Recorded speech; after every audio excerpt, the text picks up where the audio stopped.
For the fifth week in a row, welcome to the I Hate the Xbox One podcast. When am I going to have to stop saying that?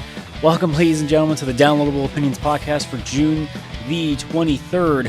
I am your host, as always, Adam Gate, and I am flying solo again, and I know that's why I was starting a bit. I was just getting used to having somebody else to talk to, but once again, back on my own, it's lonely and cold and depressing in here, and I'm going to go cry in the corner for a minute. But after that, I'll, go back to this podcast. So, no, I'm not leaving.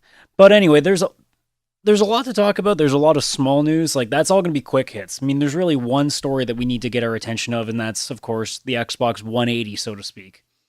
So, without further ado, we're going to quickly jump the gun and try to get this out of the way as quickly as possible, because I have some yelling to do. So anyway, as always, it is time for taking the less relevant stories and getting them right out of the way. Don't worry, we'll get to the good stuff soon enough. This is Quick Hits. Well, to start things off, obviously with the Xbox, there's a lot going on, and the first order of business is that I mentioned 2 weeks ago, I was doing my review for State of Decay, and it is now ridiculously done so much better than I think anybody ever could have hoped it would have. It has broken the 2-week sale record. It sold more than 500,000 copies. Even Minecraft didn't do this. That's incredible when you think about it. I mean, this is a game that really did not get any advertising whatsoever. Yes, it got put on the main page on Xbox 360's dashboard, but really, very few people even knew what it was until it came out. It was by word of mouth, by word of podcasters, gamers, reviewers, journalists alike. That is how this got to where it is, and I couldn't be happier for Undead Labs because they busted their asses to get this game out and to make it as good as it is through all the bugs. Again, let's not kid ourselves, there's a lot of bugs. It's not the greatest looking game, but for what it is and for what it accomplishes, it does everything better than any other zombie apocalypse game has ever tried to. And the fact that they still are working on a PC version, they're still working on, being able to have your own sandbox mode of it. They're still trying to do co-op, and the fact that they, in some point, are going to work on the true open world version of that word is just massive multiplayer, is just unbelievable, and I cannot wait. Fez 2 is not going to come to the Xbox at this point. Phil Fish has commented saying, quite frankly, he can't. He straight up can't, because as we know with the Xbox One now, or at least with Xbox for sure too, they simply will not let independent developers publish it themselves. They have to be under a publisher, which means that guys like Phil Fish can't do this anymore. So he says until they change their policy, I mean, it's not really to him, it's like not only does he not want to because they're treating independent developers like this, but literally he straight up can't. There is no way he can do it. Majora's Mask remake is still very much possible.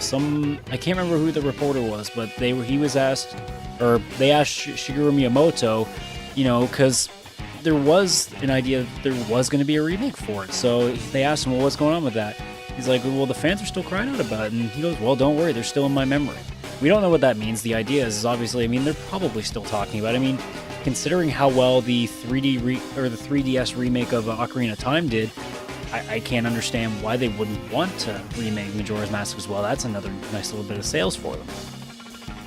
The pre-orders on Amazon for the Xbox One and PlayStation 4 have gone through the absolute fucking roof. Apparently, after the first week after E3, the pre-order sales went up 4,000% at the rate of, it got to a point where they were selling 2,500 consoles a minute on Amazon by pre-ordering. Why you're pre-ordering a console on Amazon is a whole different story, but whatever.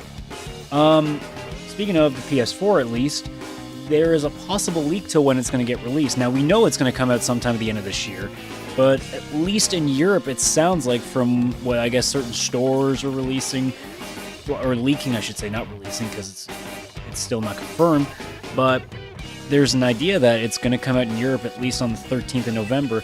Speculation, at least, is that the North American release will be on the 5th of November, which isn't really that far off, but then again, we always seem to get stuff sooner than the Europeans anyway. But it is nice to see if that's true. Europe actually gets the consoles almost at the same time we do, because I think with the PlayStation 3, I think they got it like the next year, didn't they? So I mean, that's good news for them anyway. Because we're going to get into it in a second when we talk about the Xbox One, EA has said that they're not going to change what they said they were going to do in completely breaking online passes. They've commented simply saying just because now there isn't the whole no internet, checking, no use game policy stuff, they're not going to bring back the online passes. Because there was speculation that the only reason EA was bringing that was was not going to have online passes anymore is that it's not really going to matter with used games anyway, because they're not going to be playable. And last but not least, and this is just to, get a couple of fanboys to start getting pissed off again because they don't want to think about it. Apparently, there's been a little bit of, somebody has been able to find like what Valve employees have been talking about over, I guess, I'm assuming emails and stuff, that they have been discussing a number of topics, that obviously including Half-Life 3, Left 4 Dead 3, Source 2, and Steambox, amongst other things, which I guess shouldn't surprise too many people. Then again, like, it's like Kingdom Hearts 3, it's like, the Majora's Mask remake, like I just said 2 minutes ago. You'd be stupid not to do that. So we know they're producing it, we know that all that's going, but what's interesting to me is that, I see Source 2, which means a new engine, which, when you think of what Source has done over the course of, I don't even know how long it's been out, but to think that they're possibly starting up a new engine is just like, oh boy, here we go. Anyway, we'll get to releases now as well. There's a lot actually coming out this month, which is strange given the fact that, it's only a week after E3. On the 23rd, we have Game & Warrior for the Wii U. On the 24th, we have Joe Danger and Joe Danger the Movie coming up for PC. Those used to be, I believe, both Xbox Live Arcade and PlayStation Network games. The 25th, there is a shit ton of stuff coming out. Company of Heroes 2 for the PC. Ride to Hell Retribution for the 360, PlayStation 3, and PC. The Deadpool game for the 360, PlayStation 3, and PC, which looks freaking awesome, by the way. I love Deadpool. Project X Zone for the 3DS, which also looks really cool. It's basically like a matchup of a lot of, I'm trying to think, Capcom characters, like Mega Man, Resident Evil, Dead Rising, there's a couple guys in there, Darkstalkers, and it's like a strategy RPG kind of game. I'm thinking, okay, that's like Capcom versus Marvel or something like that, or all the stuff where they just collect all these characters. Like, they even have Kite and Black Rose from Dot Hack. I'm like, sign me up for that shit. I'm down for that. So I'm excited for that. Hotline Miami is going to be finally getting out on Vita and PlayStation 3 over the PlayStation Network, I would assume. And which is even better news because now we know there's a second one on the way out, which is even better. I still am not even close to finishing that game because that game is mercilessly hard. DLC-wise, we have the next Borderlands 2 DLC pack, Tiny Tina's Assault on Dragon Keep. I just love the trailer for that specific one. And it's Tiny Tina. You can't not love that. Muramasa Rebirth for the Vita, Best of the PlayStation Network Volume 1 for the PS3, which includes the following 4 games: When Vikings Attack, Sound Shapes, Tokyo Jungle, and Fat Princess, which are all excellent games. I've managed to play 2 of them. I've played Tokyo Jungle and Fat Princess. I've seen Sound Shapes, looks amazing. Canadian, by the way, too. And when Vikings Attack, it's Vikings, so you can never go wrong with Vikings. And last but not least, Lego Legends of Chima Laval's Journey. I'm hoping I'm pronouncing that right for the 3DS. On the 26th, Echo the Freaking Dolphin for the 3DS. That is badass. Who remembers that game on the Genesis? Magic Duels of the Planeswalkers 2014 for the PC and Xbox Live Arcade. Spartacus Legends. See what happens when I'm alone? I spend too much time talking, I lose my voice. Spartacus Legends for the Xbox Live Arcade, PlayStation Network, and Endless Space Disharmony, which is a DLC for the original Endless Space on PC. Finally, on the 28th of June, we have Dark for the PC. Sims 3 is getting their next downloadable, or not downloadable, well, yeah, I guess it is, expansion pack, more or less, for the game that apparently everybody's still playing. I never understand the people who play Sims forever, but Sims 3 Island Paradise is out. Jack Keen 2, The Fire Within for the PC, and Doodle Jump for the Xbox Live Connect. Oh, and before I forget, Gum Monkeys for the PC as well. See, I'm reading down the list. I can only do so much. But anyway, give me a sec to take a deep breath here. I just spent 8 minutes straight talking. Gives me a chance to get a drink too, which I needed. So, the Xbox One, originally when it was announced, there were 2 major features that were pissing everybody off to no end. The simple fact that you could not trade in used games, or at least in the sense that used games had a code and you'd have to pay extra for it. And then eventually it came out to the point that they're like, okay, we'll give you some lee room, We'll let you give it to one friend, but as long as they've been on your friends list for 30 days, which is still another retarded thing. But the other one was the simple fact that you had to check in every 24 hours, obviously to make sure that you aren't playing used games offline all the time. Now, the major problem, like one of the big things with that is that the military was going nuts about that because, they're big with Xbox on the 360, and, in some cases, like they're in submarines and they can't get internet access. And so what the hell are they supposed to do if they want to play games while they're, off duty? So there was that idea. But I mean, the simple fact that apparently, we aren't allowed to borrow and share our games that we paid our hard-earned money for. I'll get into that in a sec, but really, the story came out a few days, or was it a few? Yeah, a few days ago. Well, I am recording this late at 1 a.m. on, I guess now Saturday morning, but it's still technically Friday to me anyway. So I mean, now that this podcast is 2 days later, so it's been about 4 days, I guess, if you want to look at it that. I think if I'm doing the math right, it's 1 a.m. again. Give me a break here. But essentially, what they did is basically scrap those two major things. Now, what we don't know at the same time is, are there any other features that are getting changed? We don't know about them being region locked still, because I only think like just over 20 countries are getting access to it right at release. One of them is Poland, which is making The Witcher 3, which is one of the flagship games that they've been advertising, which is kind of fucked up, but we don't know also about that family sharing thing where you can share content with like 10 people on your console. And that would include like DLC and I'm trying to think what else there. I don't know. I'm blanking on the rest of it. But there's all these other things that nobody, knows about and we're not sure. And it's kind of bugging people now because, they're thinking, okay, well, does that mean this is going? Now, let me just make something clear. To anyone who's bitching about the fact that there might not be this family sharing thing anymore, shut up. Seriously, shut up. Though that kind of a feature means nothing compared to the fact that there could have been a console coming out that would not allow you to share games to other people outside of your house that you paid your money for, or a console that is going to require you to check over the internet every day, otherwise they will simply not let you. And it's almost like it was being called a call home kind of feature, because you basically have to call Microsoft through the internet to say, "Hi, I'm here. Can I play my games?" No.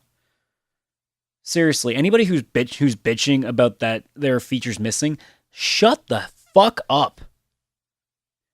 The fact of the matter is, Xbox now does not have these two ridiculous features anymore, and I don't care what it sacrifices. The fact that you now can share games, which is something that we have been able to do for the entirety of the game industry. The entire history of gaming, we've been sharing. Like, this is the one argument that every company uses as an excuse that drives me off the fucking wall. Used games. We're not making money off used games. Do you realize the absurdity of that sentence when you think about the fact that for what? How long have been games going for? I'm only 25. I know it's been going longer than that. Like 30, 40 years, there has been games out in the industry. And I guarantee you, they probably at that time were not complaining about the fact that people were borrowing games, because there was even a time where fucking games, especially like cartridges, when that was still a thing, they costed like $100. And you think about how that's worth now, that's probably adding another $20, $30 on top of that in the way currency is now. Think about that for a sec. At one point, games used to cost double what we're paying now. And far less, like, I remember never having the library of games. Like, I think over the course of what I've had for the Xbox 360, I've probably had at least 100 different games in my house at one point. You know how many games I had for my Super Nintendo over the course of all that? Not even 20. Most of the games that I played, from whether it was Genesis, Game Boy Advance, Super Nintendo, and Nintendo 64, I probably didn't even own 100 games from all of those combined, because quite frankly, they were way too goddamn expensive for someone that wasn't, loaded. They were like ridiculously expensive. Everybody went to the same route to be able to play most of their games. They rented them. And it was only those really special games that you knew you were going to play forever, like Super Smash Brothers in my case, or in the case of Genesis, the two Sonic the Hedgehog games I had 2 and 3. Stuff like that. Games that you were guaranteed to not only get your money's worth, but above and beyond that. So everybody else who obviously could not afford $100 a pop for a game was going to rental stores to pay whatever it was, like $5 for 3 or 7 days, whatever it was back then. I remember when it was a big deal getting a week-long rental. That was huge. You know how many times and even then, like I remember when it was used to just be 3 days, I would rent Final Fantasy 2 and 3 at the time, which is obviously 4 and 6 realistically, but at that time it was 2 and 3 on the Super Nintendo. And I remember literally like refusing to stop playing it. It got to the point that I remember how I would leave, like I would play, and if we were going out or if we were going to bed, I would turn just the TV off and then try to, hide the power light of the console in the corner of the drawer so they wouldn't be able to notice it right away. That way they wouldn't know that I was leaving this thing on all night, so that way I didn't have to turn the game off when I was like a half an hour without a save point, and I wouldn't miss anything. That's how intense it was then, because you only had a limited time to play these things because, quite simply, like very few people could afford a massive amount of games. Like, you think now, like, I can't imagine how much a massive library of these old cartridges cost. Like, holy crap. If you added them up from when they launched, that's thousands upon thousands of dollars worth. So that is why I can't believe for 1 second that companies can blame used games as the reason why they don't make money. Are you absolutely insane? Because that's been happening for the entirety of gaming history. And it's gone above and beyond that. Hell, companies weren't even, like, stores weren't even making money off games for a while, apparently, because we were renting, because we were just borrowing.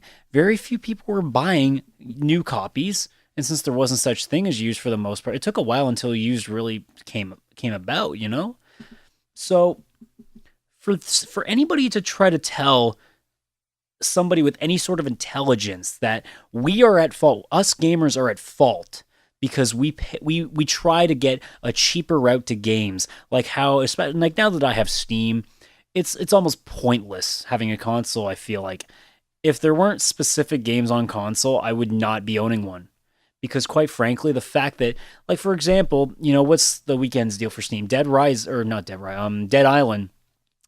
The original Game of the Year edition is on for $5, and Riptide is on for $20. And you're thinking about that now, EB Games would not even come close to selling it for that price. I guarantee you, at most, Dead Island, the original used, would be $20. Riptide used would still be $50. So when you think about that, I don't want to hear about all the trade-in deals they have. Yeah, and there's still specifics about it, so it doesn't work. The simple fact that you can pay such a small amount of money for a game, like on Steam, is incredible for people like me who cannot afford, $60 a pop left and right every time something comes out that piques my interest. And the same goes for any other, average gamer. We don't have thousands of dollars lying upon that we can pay $60 every freaking week for a new game. You guys have to understand that if there is a place that's offering it for used, and relatively of the most part is still a new copy, because they don't usually accept scratched discs. So quite frankly, I mean, it's not really that much different. It's like buying a new copy. It's just been played a couple of times, and we can buy it for sometimes $20 cheaper. Like, who's not going to pull the trigger on that? Like, it's amazing to me too, because now the news came out that and I completely forgot to put that in quick hits, but games are not changing in price for the new consoles, which is, thank God. My fear was that it was going to go up $10. Like, it was going to be $69 guaranteed per game. So it's staying at $59. Thank God for that. Because let's be honest, if they could charge us $100 again for a game, they'd do it. Do not think otherwise. You bet your ass they would do it. So the idea that they think they can blame us because we're buying used games is essentially as stupid as it can get. It's another thing to blame GameStop, but at the same time, they barely make anything off new games, so they have to stay alive somehow. Same with mom and pop stores. You really think they make that much money off a new copy? No, that's all going to the developer, publisher, and whatever else. So Microsoft just really needs to understand that we're pissed off because you guys essentially told us that everything is our fault. It's not your fault. It's not the publisher's fault. It's not the store's fault. It's our fault, and we are the ones that have to pay for it. We were gonna have to be the ones that had to pay an extra fee if we got it used. We were gonna be the ones that were gonna have to check in with an internet connection every 24 hours for no apparent fucking reason, because we know that the only reason that it's there is so that you can check to see if we're finding some loophole in the system. Fuck you. I mean, I know that most people have an ongoing internet connection, but that's not the point. Have we not figured out how bad DRM has worked? Think of SimCity. Think of Diablo 3. Find me a case that DRM has essentially worked perfectly. It never does. And I guarantee you that first little bit of launch at Xbox would be an absolute freaking disaster. But now we don't have to worry about that. Maybe. We don't know that yet. There's still plenty of time. They can change their minds again, or they can add something in secretly, too. Don't forget that. There's stuff they can put in there secretly, and you'll never know. Because if it's not noticeable, like if it's something tracing and that, they can still do that. So don't forget that. Now, there's a whole bunch of things that have gone on with this whole announcement. And the common misconception that I think people are understanding is that most people think that, even they said on their website that, we listen to the Xbox community. Bullshit. I do not believe, yes, this is I don't believe for a sec that this is something that we did with our outcries. Yes, it's an absolute win for us because our voices were heard in a way, but I really, really don't think that it was simply our voices that got them to change. There is a massive number of intangibles. The main one, obviously, and this is what I can guarantee is the main reason, is because I bet you they looked at all the pre-orders and noticed how fucked in the ass they were getting, handed by Sony, by the PlayStation 4. I guarantee you. I wish they would pull up numbers of what it was until that announcement. I wish they could. Because if it wasn't a 25 to 75% rating between the two, with Sony just, selling that many more, I'd be shocked. Now, there's still another thing, too, that most people aren't talking about. The Xbox One, at this point, is still $100 more expensive. And it's still got a piece of shit TV system that we don't want. And the Kinect. So there's still that. Another thing, obviously, is I'm pretty sure after the reactions from E3, especially with what Sony did, taking so many good shots of them, I'm sure at they had an investors meeting almost immediately after that. And there were a lot of people screaming, you guys need to do something about this now because we are fucked right now. And I can agree on that. They were fucked after E3, after those press conferences. Sony literally not only put a nail in the coffin, but they put 1,000 nails in that coffin. They crushed them with a 20-second video alone of how they trade in, or how they borrow games amongst each other. The other thing that I have in the background of my mind, the one thing that really makes me understand this whole situation, you really have to understand that just because Microsoft has changed their minds, just because they've done the Xbox 180, as it were, I know there are a lot of people that are still, even with the changes that were made, or even with the features that were supposed to come with it before the changes were made, I should say, there were still going to be a lot of people that were going to buy it blindly. I mean, the sad part about the gaming industry in terms of us gamers is that there are a large percentage of us now, the console gamers. There are a lot of us that are just absolutely bumfuck retarded, and it's like how you get a lot of people with films and music and sports who simply are not in depth enough or keeping up enough with it to really care about what's going on. So, I mean, even if they didn't change the features, people would still buy it because it's Xbox, it's Microsoft. They're going to buy it because Halo's on it. Stuff like that, because Forza's on it. It's inevitability. It's a complete inevitability. But for people like me, I'm a hardcore gamer, absolutely. I wouldn't be doing this stuff if I wasn't a hardcore gamer. My feelings were massively hurt when the Xbox One was announced. There were so many things that just insulted my intelligence.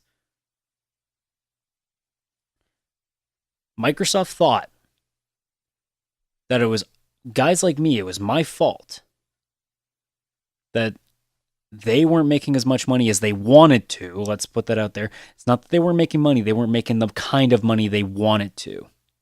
It's apparently my fault that the developers and publishers weren't making the money that they thought they could make or thought they should be making. Again, I'm going to repeat this. It is not our fault, and it's not It's not the fault of used games that developers and publishers and companies alike in the gaming industry are not making as much money as they would like to. It is because you guys over budget your games. You waste so much money marketing a game when, quite frankly, the best marketing you can get is word of mouth. Think of State of Decay. Again, how much marketing was there for that game? Absolutely none. The only reason I knew about this game was through IGN. That's the only reason. There was no advertising for it. I had no idea it existed until a week before. And it was simply because I looked at it and said, oh, open world zombie game? Yeah, I'll take a look at that. It looks pretty cool.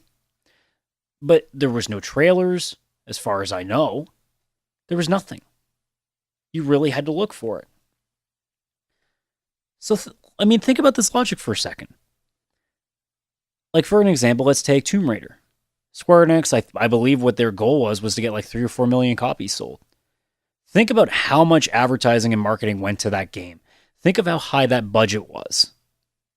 And they did not approach that 4 million or 3 or 4 million target. And then you bring State of Decay. Completely, very, very minimal advertising, very minimal marketing. Budget, I'm sure, even, if they didn't do as well as they did, I'm pretty sure they would have broken even, if anything, but they'd be making money.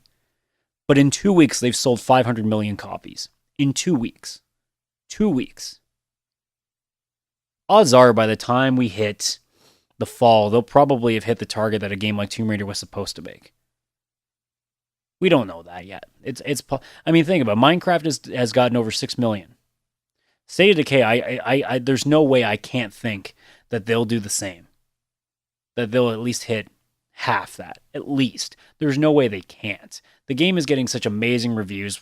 Again, not counting the bugs. All that stuff, not counting that, and they're starting to fix them. But they've done 500,000. I think I actually said 500 million at one point, which I feel stupid for. But they've done 500,000 copies in 2 weeks. So again, to developers and publishers, it's not used games and it's not gamers going after used games. It's the problem. It's because you guys, quite frankly, there are two things. You're over budgeting everything you make, and quite frankly, you're just not making good enough games. Here's a suggestion that I'll give you right now. Here's my piece of advice.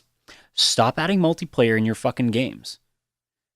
Tomb Raider didn't need a multiplayer. I've heard it's good, but it doesn't need one. Games like that don't need a fucking multiplayer.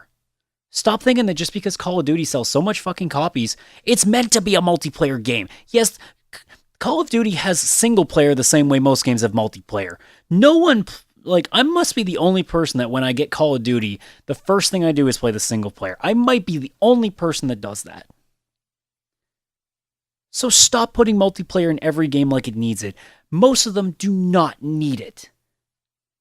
If your game is going to have a multiplayer aspect, it needs to be one of two things. It needs to either be co-op or it needs to be online multiplayer for the focus that that is what the game is supposed to be. If it is meant to be a multiplayer game, then fine, put it in. But if it's meant to be a single player experience, don't waste your fucking time and resources on a multiplayer mode that most of the time fucking fails. Just stop. So my feelings were hurt from that alone. The fact that we gamers were being blamed. The second part was the television aspect. Again, you had the most popular gaming console in terms of the hardcore market at the very least in this current generation. The 360, bar none, has easily been the console this generation. You had all the hardcore gamers clamoring for what was next. And what did you do? You barely showed any games, and you decided that you were going to spend most of it talking about your fucking television plan. Yes, it was pretty cool that of all the things you picked was The Price is Right. Okay, I'll give you that. That was pretty entertaining. But the fact that you guys decided to concentrate pretty much for 3/4 of that entire reveal that you could watch TV on it. Something that we have been able to do with another black box for years now. And you think this is going to be some revolutionary thing in gaming. It's not. It is jack shit. None of us buy a game console for the fact that we're going to watch TV. We have a cable box. That's what it's for. We have a TV remote that switches the input in terms of what video output is showing.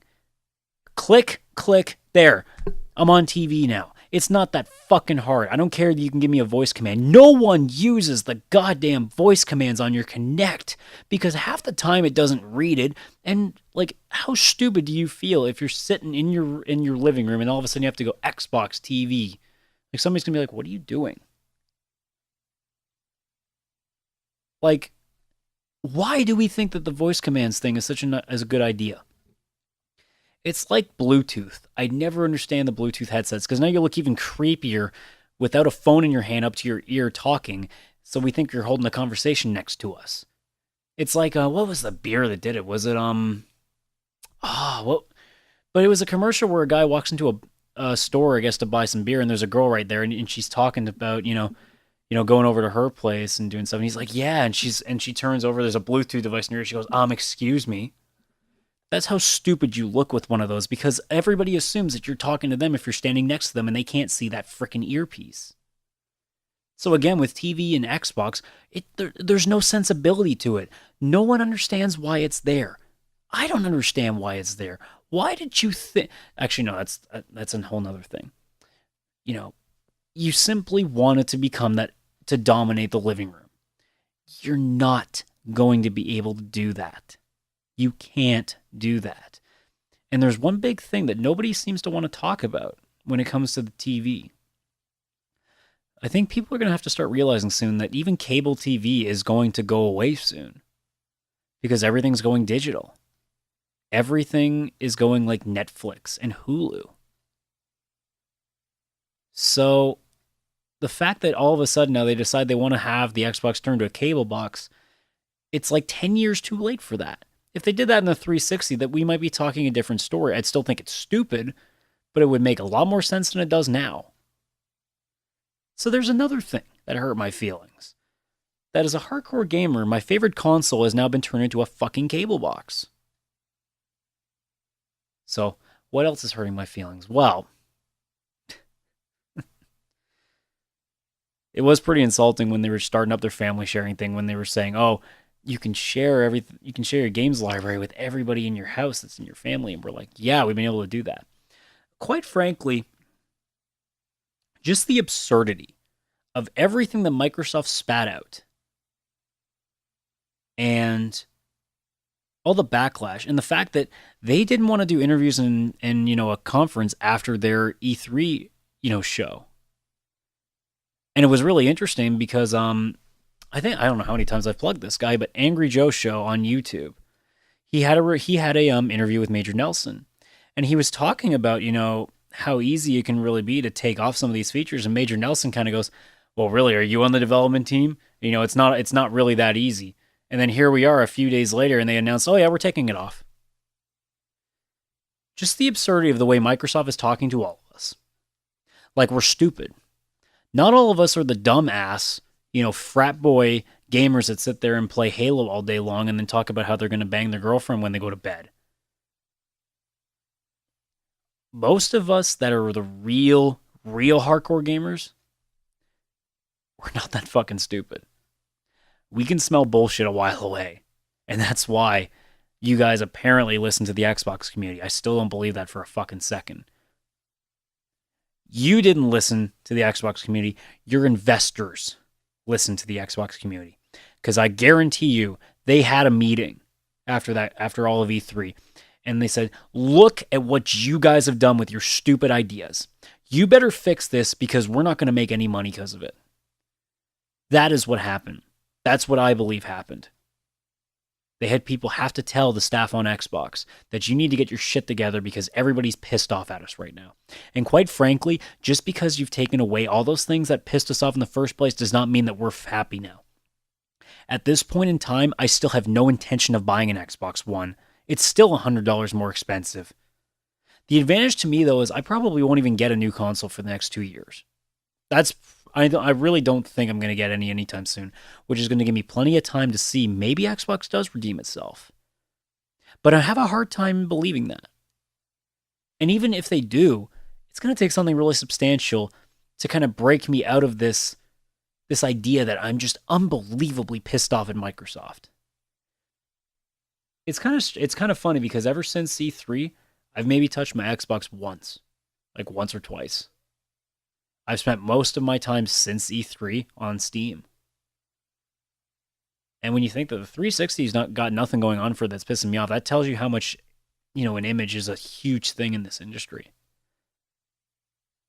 Even the funniest thing, I posted on Twitter Friday night. I said, I really stick it to Microsoft. I just traded in $50 worth of Xbox games. I got a Steam card. Microsoft, you really need to get your shit together. Just because you changed it, we want to hear more than that. We want to hear at least a pretty damn good apology too. Because you hurt our fucking feelings. You insulted us. You insulted the entire the gaming culture. You insulted all of us. Some of us are willing to forgive and forget. Some of us are stupid enough that we don't even care. But most of us, we're fucking frustrated. We're infuriated by what you've done in the past month. You got a lot of groundwork to do. I've said this so much with Nintendo that Nintendo's got a lot of work to do. You guys now are even further down. I would rather buy a Wii U at this point in time than buy an Xbox One. You have a lot of fucking work to do. Because you've pissed me off a hell of a lot in the last 5 weeks especially. So get your shit together. Get in a room. Figure out what you need to do to get every gamer back on your side. And you're going to have to think quick. Because November's approaching quickly. You better think of something fast. Because before you know it, release day is going to come. And you're going to find out just how many pre-orders were not yours. And you're going to find out how many sales are not going to be yours either. So with that being said, guys, that's going to be the end of the Downloadable Opinions podcast for today. There's a lot of things going on right now that are really interesting. And there's a lot of ideas going on in my head right now. I'm thinking about starting a second podcast strictly for YouTube because I can't afford any more hosting fees. I mean, right now I'm giving myself a pretty good amount of space to last and post a podcast every week, especially with the labor room I have. Like that 2-hour podcast last week with Brian, that pretty much almost put my storage up full. So I can't really put a whole nother podcast on there, and it's probably going to be longer than this too. The plan is I'm just going to get a bunch of people together, whether from the Critical Strike community or just some of my friends in general, and we're going to have a much more happy kind of panel talk towards what's going on every week, and it's going to be a lot more filler and bullshit too than just all this new stuff. So also it's going to be it might be a lot less ranty because, we're going to be having, jokes and laughing and that kind of stuff too. So that's something to look forward to. I don't know if it'll start this week. It might be a couple weeks from now. I don't know. It depends on how long it takes to materialize. I've done the groundwork for it to the point that I'm ready to go whenever I get people to work with it. But yeah. Other than that, I still got to work on doing tech reviews for the Origin Eon 15S laptop that I have and the AverMedia Live Gamer Portable. I have a lot of videos I haven't had a chance to post lately. I've been really busy the last couple of days. That's why the CS Radical channel has not had a lot on it. I was able to be pretty good for the first couple of days this week, and then it just went away. I literally could not find time to even to upload something. Like, I literally would get up and leave for work or whatever else I was doing. So there will be more stuff going on. Other than that, that is going to be it. So I'll give all the plugs. You can like us on Facebook at DLOpinions. DLOpinions is our Twitter account and YouTube account. DLOpinions posts all the podcast stuff. I'm trying to find something else to do with it since I've moved all the gameplay footage to CS Radical on YouTube. So I'm still working with that. And what else am I forgetting? DLOpinions.com, the new updated site. We're still working on that. It's WordPress. Brian's looking into getting a new look to it as well because we're not quite satisfied with what's there. I know I'm forgetting something. Oh yeah, of course, I'm an idiot. The two songs that you hear, the intro is Heart Cannon by Carbohydro M. You can check them out at carbohydrom.net. That is CARBOHYDROM.net. That's a Mega Man track, awesome track. Zelda, Mario, DuckTales, all sorts of stuff on there. And the song during the quick hits section is the boss theme from Castlevania 2 by The Advantage, an old game cover band. I don't think they have a... Yeah, I think last time I looked, they didn't have a website anymore, but you can check them out, and I'm sure there's a place where you can listen to the tracks for free, or I'm sure they're downloadable on iTunes. I haven't... It's been a while since I got all those tracks, so God only knows where you can get it now. I can't imagine where else you can't find it.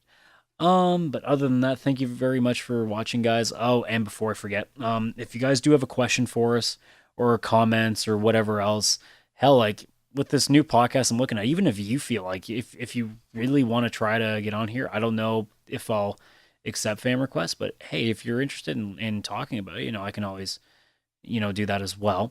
And even like I have Steam and I have Xbox Live, I'm always happy to play with other people too. So you can either email us at askdlopinions@gmail.com, or you can use hashtag AskDLOpinions on Twitter, and I'm still hoping to do a Q&A. The only question I got was that Jackass's question. I'm really pissed off about that, actually, to be honest. So, and last but not least, of course, if you do like what you're hearing, obviously you are, because you made it to the end of this 43 minutes about now. Wait 2 more seconds. 43 seconds. It might not be that on the channel, but whatever. But yeah, if you do like what you're hearing, please share it, watch it a couple times, and, just do what you can to kind of spread the message. We'd love to have as many views as we possibly can get. I'm not trying to say, we want to be, getting 100,000 views all the time on YouTube. My goal, like I said, is 1,000. That's all I want to do. If I can get to at least 1,000, I'm pretty happy with that. Our best video, I think, right now is just shy of 500. So, spread it as much as you can if you feel like it. I'm not demanding you do it, I know on the website I said if you do, I'll give you a cookie. I can't guarantee you I have cookies. I might already eaten them. I'm sorry. They were delicious. But anyway, thanks guys for listening, and we will see you next week. Hopefully we'll have more stuff for you too. I'm hoping to have this second podcast up and running. So thanks guys, and I will see you next week.